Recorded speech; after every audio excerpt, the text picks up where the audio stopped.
growth of KiwiSaver and the rise of platforms like Sharesies are gradually changing how New Zealanders think about investing. But as long-term financial planning. This morning, we are really pleased to welcome Sophie Hallwright, one of the co-founders of The Curve. The Curve aims to close this knowledge gap for New Zealand women. Its founders, Victoria Harris and Sophie Hallwright, describe it as a safe space for women to get investment savvy without the noise and confusion. A place for women to learn about investing in a way that makes sense to them and makes sense for their lifestyle. Sophie, it's great to have you with us this morning and would love to get your insights into all things around The Curve, but perhaps you could firstly start off with, how did you come up with the concept? How did it all start? And tell us the journey about how you got here, because where we are now is a really successful podcast with a huge number of followers, really making inroads into helping with that financial literacy, but especially for women. Oh, thank you so much for the introduction. Yeah, I guess The Curve started, so Victoria and I were friends. We actually went to school together, so we've known each other for a long time. And then we were both in Sydney, probably about 5 years ago. So we were there together for about 3 or 4 years. And during that time, she was working for Milford, and I was working in like producing radio, hence the podcast, and like some quite big shows over there. I mean, just for context, like New Zealand radio, I worked in before I moved over, but like, I mean, in one show over there, we gave away like 16 brand new cars, you know, like the production team over there is very different to what it is here. And so, yeah, that was an amazing experience, but I was very much earning like creative money, you know, as in a job where people just can say, you know, oh, there's millions of people lined up to do what you're doing. So, you know, just take $3 an hour and be happy with it. So I finally got to a place where I'd saved about $10,000, and I kept saying to Vic, I was like, Vic, I've saved money, you know, should I put it in a term deposit? And I thought I sounded really intelligent, and she was like, oh my goodness, no. And so I think what happened was like myself and like a lot of our friends started asking Vic, you know, can we just sit down with you for 5 minutes? Can you help us? We don't really have any idea what we're doing. And it was this real trend of people she didn't know, people she knew really well, and none of us had any idea what to do with our money or how to manage it or how to grow it. And I guess with my background from like a storytelling, media, you know, I worked in radio and television and online content, so I had this spectrum of being able to turn content into digestible, easy to understand formats, whether that be, you know, video or podcast or written. And so we were both just driving back from Hawke's Bay. I think we'd been to a wedding there. This was just like maybe 3 or 4 years ago we initially had the idea. And I was like, Vic, come on, let's do it. You know, like I can help you. I can make all the content. And I think it took a while for Vic to feel confident enough to have her face to something, because she knew how regulated the finance industry was. She knew that she was going to have to really put herself out there. And so it took a while to kind of build up confidence. And then eventually, when I moved back to New Zealand, we were just like, we've got to just try it. And it just sort of took off really quickly, like the podcast in particular. Yeah, I guess the whole reason for the podcast was that I know not a lot about finance, a lot more than I did. But we recorded conversations from the very beginning. So like, what are asset classes?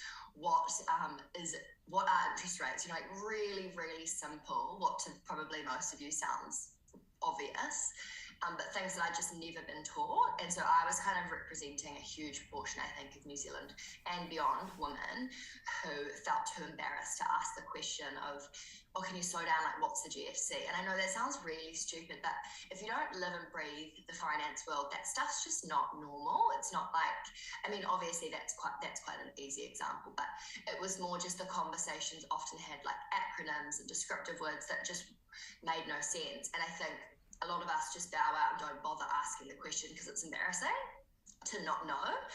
And so this podcast, I think, really opened up a space for people. Like I was asking so many questions to Vic that like all the feedback we were getting was like, it's so nice to have someone asking the questions that pop into my mind as you're talking. So that's kind of how it started. And then I guess just from a brand perspective, it's just grown from there into different platforms and talking about different things, from KiwiSaver to investing to personal finance.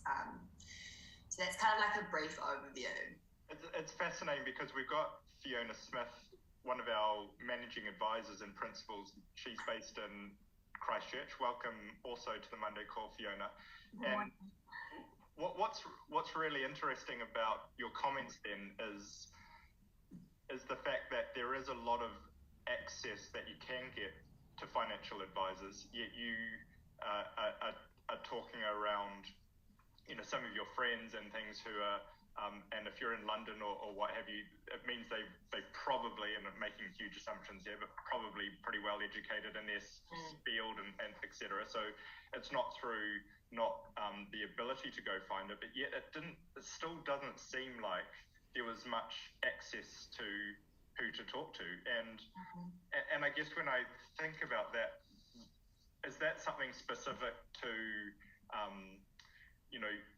I guess the age and stage of where you and your friends were when you were thinking about this concept, or is it more systematic through the whole industry? If you're not living and breathing it day to day, you really have no idea how to access it, and you might stumble across it, but it's hard. Yeah, it's an interesting question. I think definitely you're right. Like, we were at the age and stage where a lot of our friends had sort of built up a small or large amount of savings. So yes, like it wasn't as though we were 19 and had zero, income or savings. So we were definitely at a stage where we'd started to think, okay, we might need to, plan a little bit more. We're not just living weekend to weekend anymore. You kind of got to that point where you realize you need to be making more educated decisions around how you're spending your money. But at the same time, I think that it is a systemic intergenerational age. There's 45, 65 plus women who message us just saying, thank you so much. I've never had the confidence to ask questions or change the, and I don't know. I don't think it's necessarily an age. I think that it's potentially like a lack of trust and a lack of a little open door that feels welcoming enough to step through.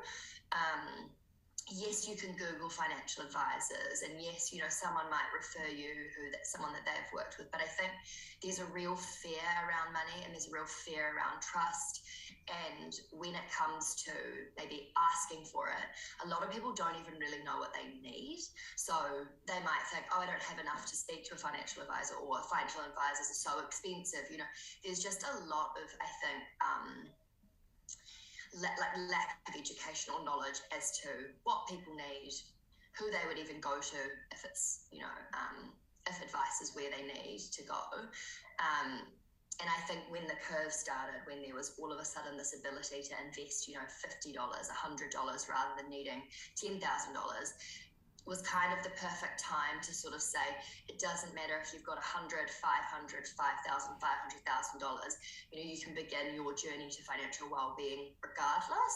And I think that visual representation of invest as you like, or invest small amounts, started to wake people up to the idea that A, they didn't need heaps of money, and B, it's not just for men, it's kind of for anyone. I know traditionally there's been a lot of, there's the age thing, but then there's also the male versus female. We traditionally, this is probably the first proper generation in a way where we've had complete financial independence from the very beginning. And I think that with that comes the stereotypes, or the way that we kind of fall into, oh, it's a man's job, oh, my boyfriend will take care of it, oh, my husband, oh, my dad, it's those conversations we hadn't really been privy to. So I think it's a huge spectrum, to be honest, of things. When I think about my own circumstances when I was growing up, so my dad died when I was quite young, and it went from, and all the advice my mum got was, don't spend all the money that came out of the life insurance. Make sure you keep money aside for university education for your kids and all this sort of stuff. And they had no financial experience, neither of my parents. None of it was hey, have you thought about putting that money away to compound it over time?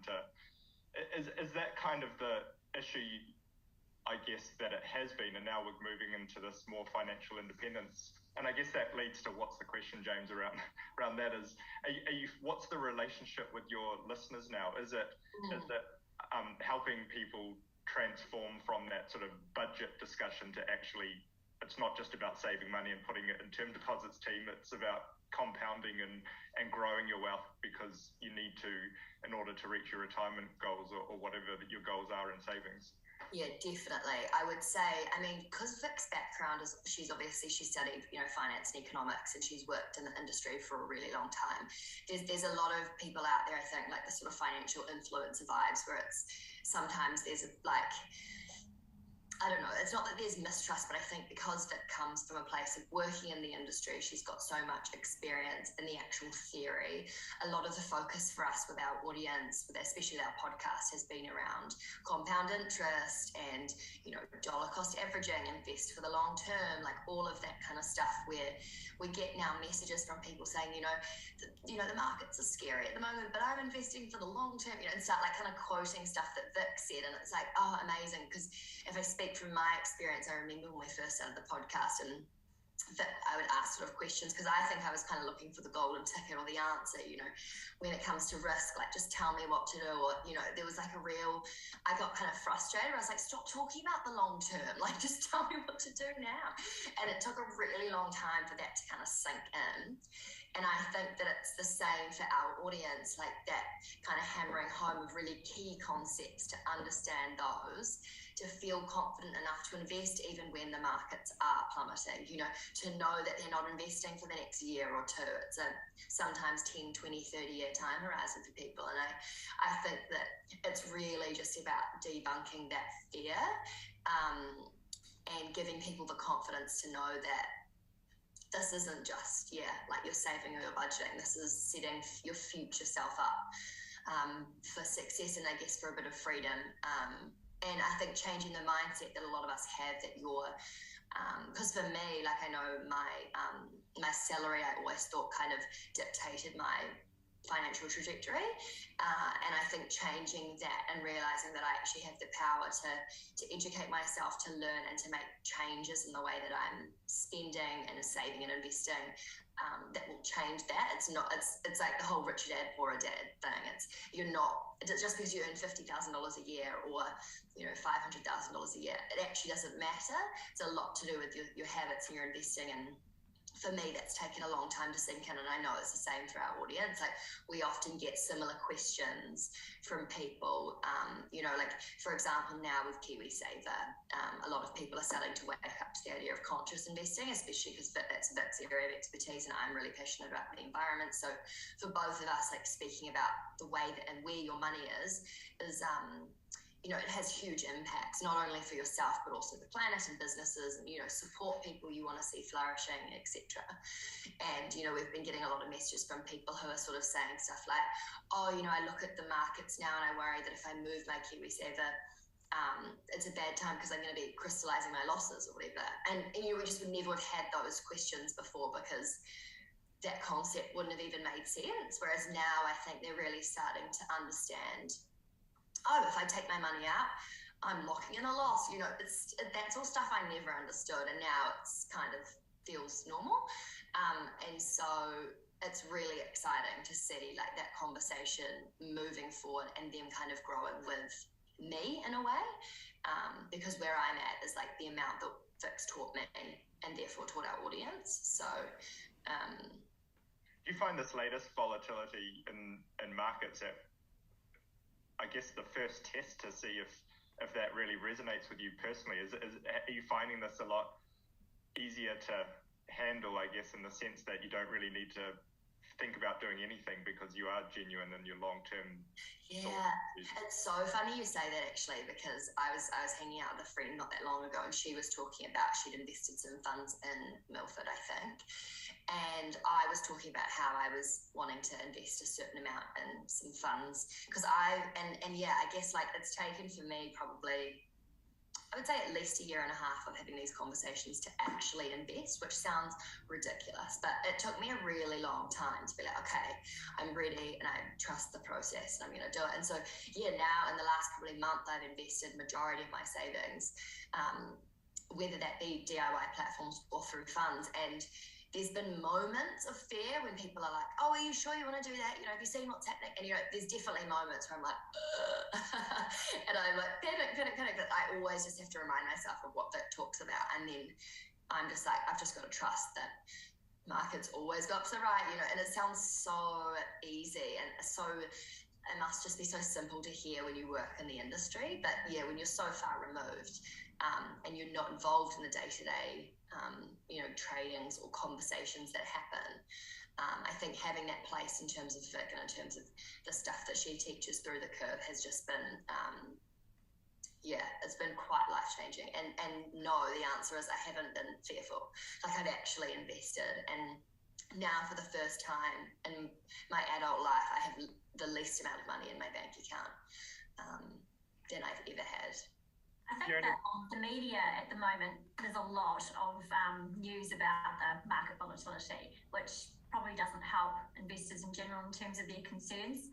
I think back to 2020 when COVID sell-off hit, and NZ Funds set up a KiwiSaver helpline for the general public at that time, and we got a significant amount of calls for people that were moving their KiwiSavers from growth funds to conservative funds, and when should they move them back. And this time around with this new volatility, I feel like people have learnt from their lessons. Maybe not the best way to learn from making mistakes, but I mean it is what it is, and I think people are progressing in terms of their understanding and volatility and sticking the course, staying for the investment time frame. Fiona, that's a really good point. I guess you learn from past mistakes and decisions. One interesting thing that Sophie said was around actually just thinking you even need to go out and seek advice and I guess help with finances, and it's not just about budgeting, it's around thinking about investing. And I remember the day when I had less money in my bank account and more in my KiwiSaver, and you're thinking, well, I can't believe that's even happened. And I can't spend this. That's so unfair. Then you realize actually it's probably a good thing when you're in your 20s. But Fiona, what is the main? How do clients find you? And what is the catalyst? Yeah, that's a good question. One I was going to ask Sophie actually, but for me, I would say 90% of my clients come to me from existing clients. So it is word of mouth, and I guess that comes down to trust. And the clients obviously think I do a reasonable job, so they send their friends and family to me, which is awesome. I'm thinking back to what you said earlier, Sophie, in terms of barriers, and I know. Makes me sound old, but I've been in the industry for over 30 years now, and the amount that you had was a barrier initially. You know, you had to have a lump sum to see a financial advisor, and now, particularly the progression we've made in that space, you can start from zero, and you can talk to somebody and get some really good suggestions and advice, and starting from zero and building up your pot. So I think that barrier is gone, which is great. So I guess for me, it's just about getting out there and making sure people know that they can come, whether they're starting with 100,000 or zero. And so when we think about all these platforms, Sophie, are you finding that your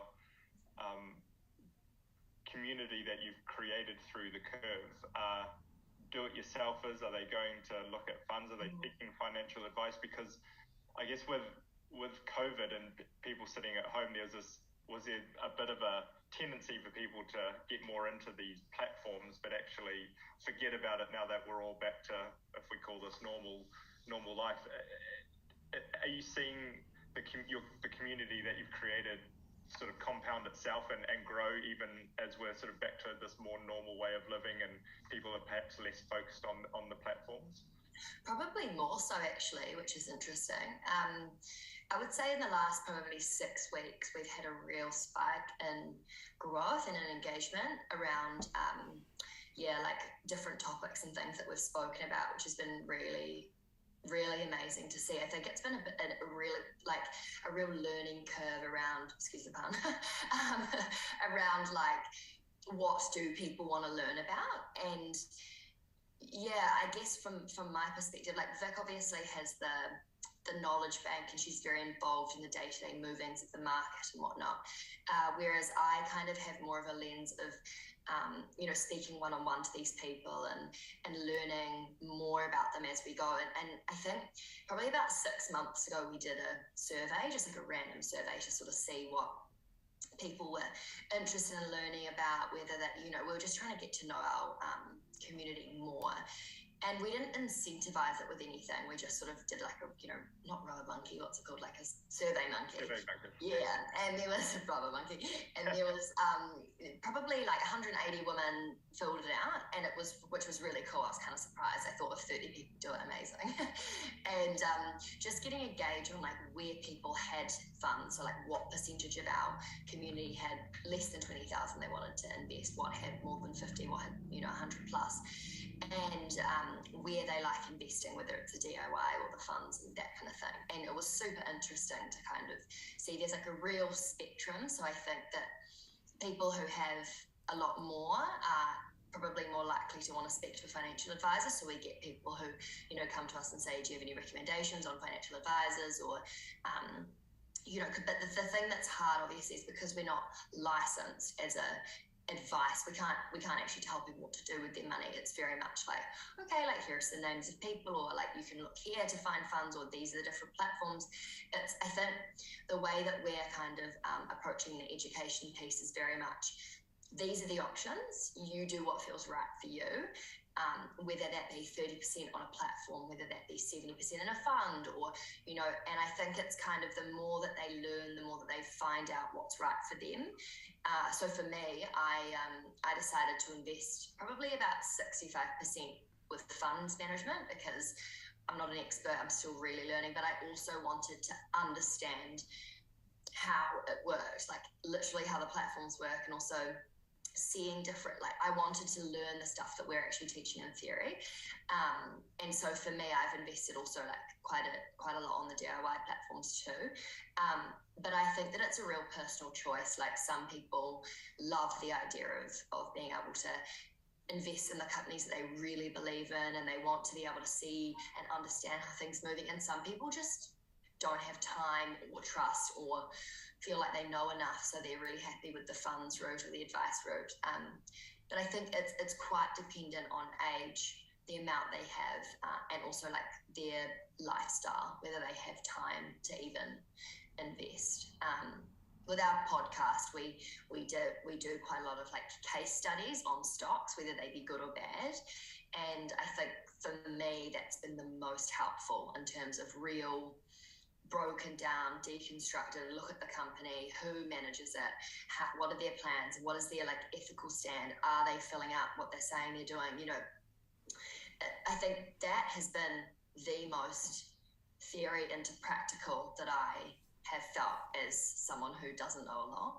And so when we do those stock breakdowns, I then will go and like look into them further, and generally those are the ones that I feel comfortable investing in, because there's been this huge breakdown of understanding the way the company works. I feel like I could do that confidently without it feeling like I'm gambling or something.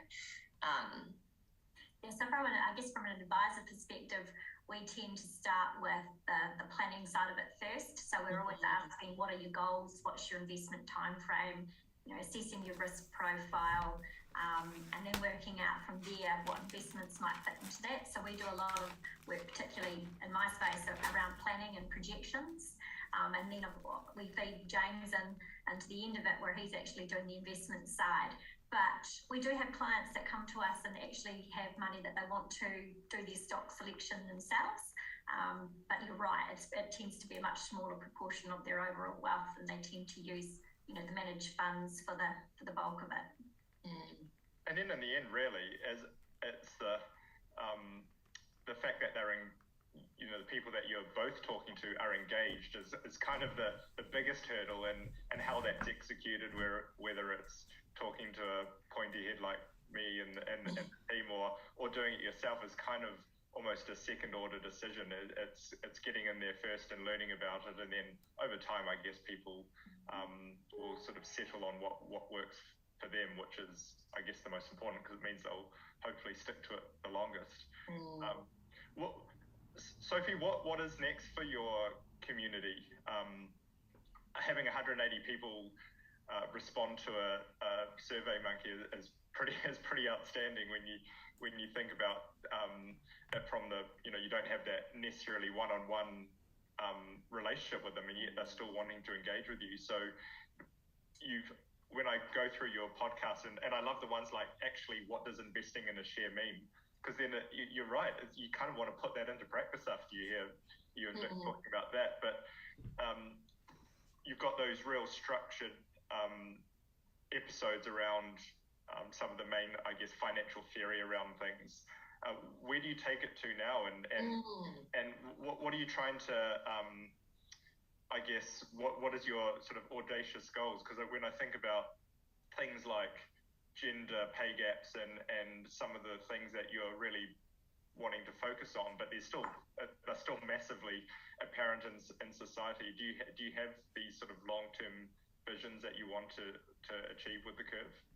Yeah, it's such a great question, isn't it? Especially around the content. Like, how do you transition from the foundations into a continued conversation? Because I could have just described it like that. No, but I know exactly what you mean. I know exactly what you mean. Well, we're planning season 3 at the moment, so that's actually something that we're doing. So it's incorporating different voices. It's so Fiona, might need to have a look at your schedule later. But it's finding different people, different perspectives from different walks of life who have experience, because I think from an investing standpoint, there's Vic's approach, but that's just Vic's approach, and that might not resonate with everyone. So I think that and it's also involving things like conversations about property, conversations about insurance, like financial well-being as a whole doesn't just involve investing in stock. So I think for us, being able to kind of broaden that education piece across all things money and finance makes the most sense, because they all feed into each other. And as you said, Fiona, there's the planning, there's the budgeting, there's all of that stuff, which is so important to be able to even start investing. A lot of people don't even have any savings. So, but it's not leaving them out of the conversation and helping them get to the point of being able to invest. So I think from a big picture, it's really just pushing. I mean, it's hard to say women in the current environment. I think, there's a lot of awareness for me, particularly around genderizing, because I think that yes, very much women have been left out of the conversation. That's just a fact. It's what's happened for generations. However, I would really like the platform to be as inclusive as possible. So it's not necessarily targeting men, but it's however you identify, you're allowed to be involved, And I think that by saying women, it's quite like I don't know, there's a part of me that feels like I don't want to be really ramming down people's throats, like you have to be a woman and you have to look like this to be able to join the conversation, because I think how people identify with their gender is like a huge spectrum, and that's definitely something that I'm aware of. So I think it's a collective education around empowering people to make steps in the right direction, to look after their future self and feel like they have a really safe place to go to ask questions, to learn, and to continue to move forward wherever they are in their journey. So like audacious goals, like at the moment we've got a masterclass which we had, I think, about 270 people do the first time we did it. What's a masterclass? Tell us about that. So it was basically, it was like they get lifetime access to the information, but it's really like broken down into lessons. So there's video, there's written, there's audio, it's a really interactive experience to take someone from being like a real beginner to feeling confident to invest in a DIY platform. So with that, we had, I think there was about 18 videos, 18 written lessons, a bunch of quizzes, that kind of thing. But the feedback that we had from everyone that did it was like, we loved it, it was great, and like visually it looked, we really wanted it to not be like a boring, no offense, but Zoom call. Do you know what I mean? Like, we wanted it to feel like they sit down, it's aesthetically nice to look at, it's on brand for us in terms of the way that it looks and the way we speak to them and whatnot. But everyone kind of said we loved it, but we want more, as in they want even more information. So that was really interesting to say, okay, well, now at the moment we're building that out to be even more in depth. So like, how do you read annual reports, and like, you know, a lot more in terms of what they learn within that. We weren't sure if it would be overwhelming for people to have everything in there, but yeah, so that was an interesting learning for us. But I think just, yeah, I mean, we're working on lots of different things at the moment, and it's kind of like a straddling between sponsored content, so like whether it be a KiwiSaver fund that wants to talk about the fact that they have all 3 mindful money badges and they invest in this particular way. It's a real balance, like aligning with brands is a strange way to put it, but brands or investors or platforms or whatever who invest in a particular way, but not in an advice where it's like, invest with these people, because it's not, it's always an education piece. So yes, we've been starting to incorporate brands, which has been a really interesting experience, and creating content for our channels and theirs, where it's almost like an advertising space, I guess, in a way. So I guess from the way I see the curve and the way I see it growing is it's almost like a media platform, really, to be able to then communicate these messages or talk about, finance and investing in a way that's like not ugly, not scary, not boring, you know, and that goes across like website, podcast. It's not just podcasts. It's like really being able to have that conversation and as entertaining, fun, lightweight as possible across all of our platforms. So I would say that's kind of the overarching approach. It's one of, when you listen to some of these podcasts of founders of businesses, and you know, they started it because they, you know, I'm making up a scenario for you and Vic, but you were asked so many times around, you know, what should we do with our money? We're like, by friends that, look, let's just do it once and then all our friends can just download this, then I won't. Yeah. Now all of a sudden, you know, a few years hence, it's turning into a business where you're sort of trying to juggle everything else in your life. I'm guessing you still have a real job or a different job, or Vic certainly does. And how do you balance this? And this thing's starting to take over. Is that sounds like a business in the making? Is that kind of what you're going to do with it? Yeah, so since August last year, I've actually been more or less full-time. So I was freelancing and doing various like podcast producing and videography and photography and a bunch of content creation for different clients. But as of August, I thought we kind of had a meeting and we just were like, all right, this is like, it's demanding so much more time. And so from August, it was kind of like where I really went almost full-time from a content creation standpoint. And at the time, I was like, is there enough to be full-time? You know, as in I wasn't sure. And it was the more that I put into it, the more that there's been growth in terms of now I'm like, oh my God, like I can't even keep up with the amount that I need to be doing. So definitely I think the dream would be to have Vic more involved, because there's obviously like only so much that I mean, the whole point of the curve is to not, for like our audience to not have to scan through the business section of newspapers or read millions of articles to know what's going on. Like that's our job. We're the person between that talks them like a friend that's like, this is what you need to know. And so the more that Vic can be involved, obviously, the more that can be kind of translated. But it's also really amazing having her so involved in the markets because she knows exactly what's going on and she can feed that through. So it's kind of a double-edged sword, really. But for me, like last week, it was like 7:30 in the morning and I was on my emails, like not dressed properly. And I was like, what's happening? I was like, this is not good. But I guess that's just the reality of building something like you love doing it and it's so fun and exciting that, you want to be putting as much into it. And we had a couple of emails actually recently from people just saying like, love what you're doing, like I do this and this, and if you ever needed an intern, let us know. And we were like, maybe we should start thinking about this. I was going to say, it sounds like you needed you need an intern.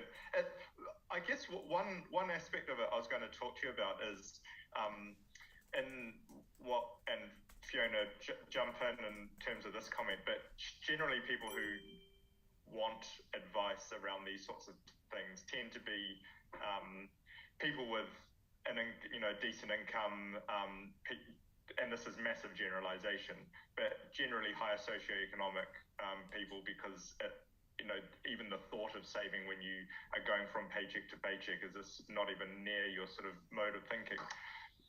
Is there a as you go through and build your business, is there a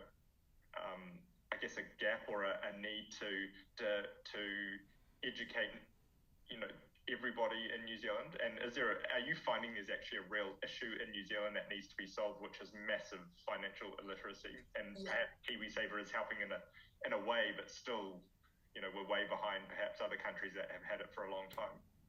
I always thought having kids come through the schooling system and then get to the stage where they're buying their first homes and coming to ask me questions about basic how does a mortgage work, and what is principal and interest, and life insurance, and all those other sorts of things that I sort of thought, oh gosh, if I failed as a mum and not educated my kids on this, and because I thought the schooling system would teach them all these basic things about mortgages and KiwiSaver and things, and I just don't think they do. And it'd be quite great if there was a sort of a curriculum that included all that useful stuff that kids actually need when they come out of school. It's so interesting you say that, Fiona, because this is something that we also following on from what you said, James, in regards to a bigger picture, because just for a two-part answer here, we did something on our socials last week or the week before around the salary gap. So there's obviously I think it's 9.1% still between just genderized, male and female, which is so absurd to me. But we did a conversation on our social media, and we probably had 150 people send us long messages and interact. It was so wild. And it got to the point where someone actually from our community suggested you guys should do a spreadsheet, an anonymous spreadsheet for people to enter their salaries, their details. So because a lot of people are still uncomfortable talking about their salaries, it's still this taboo subject. So for people who don't feel comfortable asking their colleagues or their friends, it would be great to have an anonymous resource. And we thought that's the best idea ever. So we created this spreadsheet, and I think there's now maybe 300 people who have written all of their details from age, male, female, where are they, what's their job, what industry, what do they earn, what are the perks, what else does their company give them, all of this information. And it's fascinating to go through and look at. And I think there was two things I learned from that. And it was, wow, our audience has majority of them are earning quite a lot of money and are coming from a place of privilege. And it makes you realize, yes, it's a total privilege to think about saving. It's a total privilege to think about investing. There's so many people where this just would not even cross their train of thought. And I think that there's a much bigger conversation that needs to be had around how we can reach people who would never find the curve otherwise. And, is that going into schools and creating a masterclass type content, some kind of after school program that you can go in and it can essentially run itself, and you can be teaching these kids about real fundamental stuff that I wish I'd known at school. Because obviously getting into a curriculum in a school is quite difficult and almost impossible, but doing some kind of after schooling program, amazing. Where potentially, I went to St. Cuth's, maybe St. Cuth's buys it for their students, and then the school that they support in Manurewa gets free access to it. Or, it's how can we bring that conversation a lot further than the people who have the privilege to think about finance and investing? And that's definitely a huge focus for us, but it's just being careful about the way that we do it, because we are two privileged white women who are talking about this, and it's realizing that for a lot of the Māori population, money's not important. It's koha, it's a different mindset, and something that we're not educated enough on to sort of know how to speak to that. And so I think it's definitely a focus for us to be as community based as possible, to go into schools, to go into places where people don't have access to this information or privilege to even think about it. And it's just thinking about the best way to do that, which is still a bit of a question mark, to be honest. Yeah, and I guess trying to get out there that there's help out there, and it's not all about costing money. It's about because if all boats rise with a rising tide, the whole country is successful, and it's fighting the good fight on that front would be wonderful, and then we can be a less focused economy on Auckland property prices and the inequality that's caused across not just Auckland, across New Zealand, but potentially help even the playing field a bit. It's sort of no mean feat in terms of the challenge that you're trying to conquer, Sophie, but you've got to start somewhere, I guess. Is that because it must be overwhelming when you think of it in those terms? Yeah, I think also it's like, okay, well, this is also a business, so we need to be financially successful before we can kind of be philanthropists, or there's got to be like an ongoing that there's got to be a real plan in place to be able to do that. But like from the very beginning, like when we first were planning, like how do we want to speak to people, what was our brand, what did we want to stand for, like community was like number one. And I think that goes beyond our friends, that goes beyond our families, that goes beyond people that we know or friends of friends, and reaching all different parts of New Zealand and abroad. And I think trying to do that in a welcoming way where it's not scary. And I guess like that intro you said at the start where it's like talking in a non-intimidating or jargony way, like that's one thing, and it's great to be able to talk to our friends in that way where they then decide to join the conversation. But it's trying to figure out people who may never have even thought about it. It's kind of a different approach to it in that way. It's like educating around how what you earn, whether you work at McDonald's and you get $14 an hour, like it doesn't mean that you can't change whatever your situation is, or so I think that's a real interest for us and something that we're trying to think about the best way to do it. So anyone listening that has any ideas, definitely let us know. But it's really exciting as well, because I think the more that it grows, the more that the audience and that two-way conversation happens in terms of them talking to us too and asking for what they need, means that we can really easily adapt and give back in that way. What is it that they want? What is it they want to learn about? How do they want to learn? So the last masterclass we did was a real, we had like a quiz at the end of it. So when they completed it, we got given feedback, like, how did you rate this? How was the communication? How was blah, blah, blah. And I think it'll just be a constant conversation of like figuring out what it is that people need and how they like to be spoken to and how they like to learn. And different pockets of communities and societies will have their own way. So the masterclass that we've created might not be for everyone. It might be for more like, single mums who want to breastfeed and watch it at the same time, or go for a walk and have it in their AirPods, and that's just this ever-changing media landscape where, it's just figuring out what works on different platforms for different people.